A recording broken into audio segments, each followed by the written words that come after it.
اتفضل يا استاذ صمويل. طبعا بنرحب بالانبا وغاصم، عارفين ليك لمسه والله، حاسين بيها. اتفضل يا استاذ صمويل. ارثوذكسي. تمام اهو. قال الرب لربي. كم واحد بيكلم التاني يعني؟ ايه قال الرب لربي.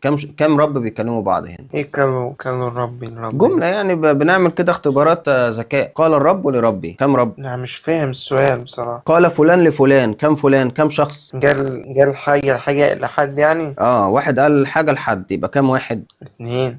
ممتاز. طب وقال الرب لربي، او قال رب الرب، يبقى كم رب؟ يعني مش فاهمها. لا انت فاهمها، ما انت فهمت. قال شخص لشخص. قال رب الرب. كم رب؟ مثلا 2. اتنين. مش عارف، مش فاهم السؤال طب بصراحة. انت بتعبد كم رب؟ الله واحد معروف عن الكل. في الكتاب المقدس بقى، افتحوا في المزمور 110 واحد، النص بيقول قال الرب لرب اجلس عن يميني حتى اضع اعدائك موطئا لقدميك. قال الرب لرب، ربين بيكلموا بعض. انت بتسأل حاجة يعني انا مش فاهمها. مش فاهم يعني ايه فاهمني؟ قال الرب لرب ربين بيكلموا بعض؟ مش صعبة؟ مش واضحة؟ مش مفهومة؟ ازاي يعني مش فاهم؟ ايه اللي فيها؟ ايه قال الرب لرب دي؟ نص موجود في الكتاب المقدس يا فندم. ايه بيقول رايك؟ ايه؟ بيقول قال الرب لربي. قال الرب رب بيكلم رب، يقول له اجلس عن يميني حتى اضع اعدائك موطئا لقدميك. افتح لك النص. وريهلي. حاضر. دول كده كام رب يا فندم؟ يعني هي دي مشكلة عندك؟ مشكله عندي، مش لاقي لها حل. ازاي؟ مش لاقي لها حل. عندي في ربين قدامي في النص، فانتوا بتقولوا ان انتوا بتعبدوا باله واحد. طب ازاي بتؤمنوا باله واحد والنص بيقول قال الرب لربي؟ يعني انت اللي شاغلك اللي هم مكتوب كده واحنا بنقول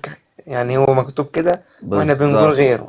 بالظبط، ده شاغلني. طب افرض احنا غلط، هم غلط، انتوا مثلا غلط، ده غلط وده غلط وده غلط، انت شايف ايه صح؟